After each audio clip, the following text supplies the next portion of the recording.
In the summer of 1916, a landlord in the small Hungarian town of Cinkota opened a barrel expecting to find gasoline. What he found instead launched one of the most baffling manhunts in European history. The tenant's name was Béla Kiss, and he was already gone.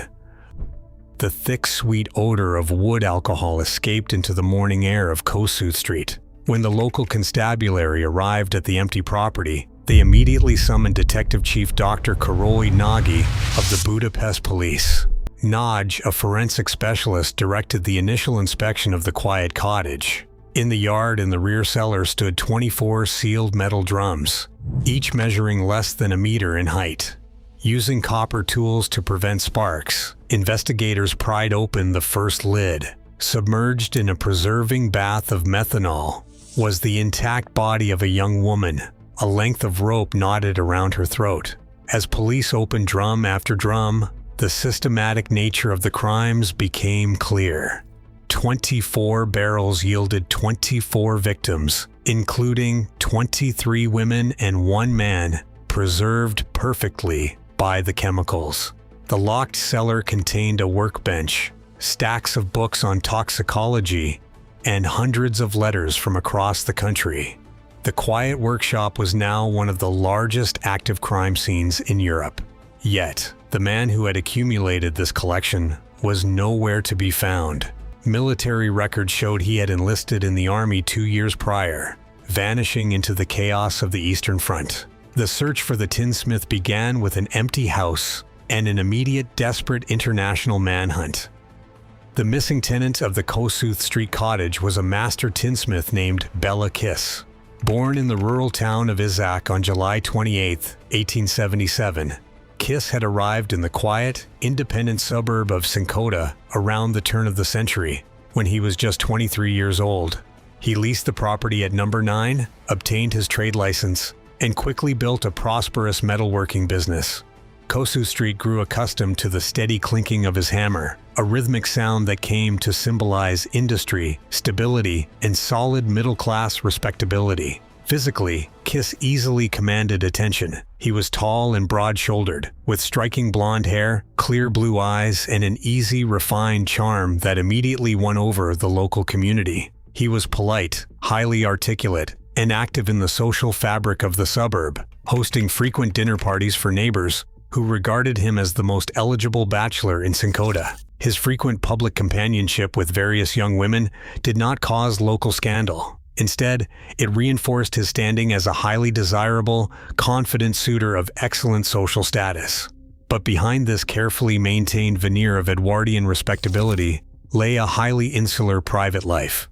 Visitors to the cottage occasionally noted that Kiss possessed an unusually large personal library for an ordinary craftsman, but his reading material did not reflect typical domestic tastes. He spent his solitary evenings studying dense historical treatises on astrology, the occult, human anatomy, and the precise chemical properties of poisons. To the people of Cinkota, these intellectual pursuits did not look like danger. In an era fascinated by esoteric spiritualism and rapid scientific discovery, his neighbors read these unusual habits as mere harmless eccentricity. Kiss was viewed as an educated, if slightly peculiar man, who simply preferred the company of his books when he was not working. No one in the village suspected that the prosperous artisan who shaped their household copper was quietly studying the anatomy of his future victims. Around 1903, a classified advertisement appeared in the Budapesti Hírlap. The poster identified himself only as Hoffman, a lonely widower and former civil servant of comfortable means, seeking a respectable woman for marriage. To interested readers, Hoffman represented stability, a quiet life, and a secure future. To the man writing the advertisements from his cottage in Cinkota, the alias was the first gear in a highly efficient machine of selection. Béla Kiss did not target his victims at random. He focused on a specific, vulnerable demographic: isolated women, particularly widows and spinsters, who had accumulated modest life savings. These women often lacked close family ties or protective social networks, meaning their sudden absence would go unnoticed for months, if not years. The scale of this operation was vast. From his workshop, Kiss maintained simultaneous correspondence with dozens of women at any given time, managing a complex web of deceit under multiple post office boxes. He organized his letters with administrative precision, keeping track of each target's financial status, family situation, and emotional vulnerability. Police would later estimate that he promised marriage to at least 74 different women, turning a standard social custom into a highly lucrative industry of death. The system required total, irreversible commitment from his targets. In October 1912, a 34-year-old dressmaker named Catherine Varga answered one of the Hoffman advertisements. Believing she was entering a secure, comfortable marriage, Varga sold her prosperous dressmaking business in Budapest to compile her wedding dowry. She collected her lifetime of earnings, departed the city, and traveled to Cinkota to meet her suitor. She was never seen alive again. Her money vanished into Kiss's bank accounts, and her name joined a growing list of silent files in the tinsmith's private desk. The killings proceeded with the cold efficiency of a commercial enterprise, entirely devoid of chaotic impulse. Kiss used his professional skills as a tinsmith to support this system, fabricating and sealing the metal drums that would house his victims. His trade provided the physical means of absolute concealment, ensuring that once a woman entered the Kossuth Street cottage, her erasure from the world was total and permanent. On June 12, 1912, the parish register of Cinkota recorded the marriage of 35-year-old Béla Kiss to Marie, a young woman 15 years his junior. The union was brief. Seeking an escape from the quiet, insular atmosphere of the Kossuth Street cottage, the 20-year-old bride began an affair with a local artist named Paul Beccari. By late autumn, both Marie and Beccari disappeared. On December 3, 1912, a missing person report was filed, but the investigation quickly stalled. Kiss calmly explained to inquisitive neighbors and police that the lovers had betrayed him, eloping together to start a new life in America. The village accepted the story, pitying the respectable, hard-working craftsman who had been so publicly abandoned by his young wife. The LIE kept the cottage quiet for 4 more years, but when forensic specialists finally pried open the metal drums in the yard, they discovered that the elopement was a fiction designed to cover a double homicide. Investigators identified Marie and the 27-year-old Beccari as the first 2 confirmed victims of the tinsmith's campaign.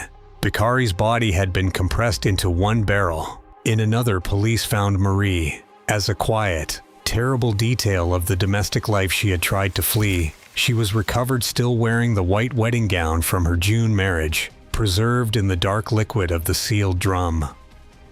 On June 28, 1914, the assassination of Archduke Franz Ferdinand in Sarajevo triggered a cascade of political mobilizations that rapidly plunged Europe into the First World War. This massive global conflict reshaped the priorities of civil authorities, overnight providing Béla Kiss with the ultimate operational cover to leave his cottage on Kossuth Street. Conscripted into the 40th Honved Infantry Brigade of the Austro-Hungarian Army, the 37-year-old tinsmith prepared for immediate deployment to the front. Before marching away, Kiss made systematic arrangements to ensure his property remained entirely undisturbed during his absence.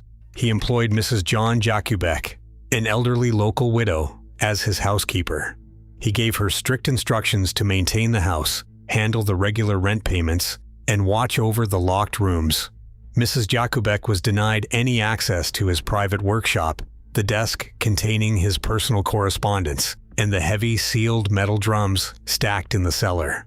For 2 years, the massive scale of the war kept the cottage suspended in time.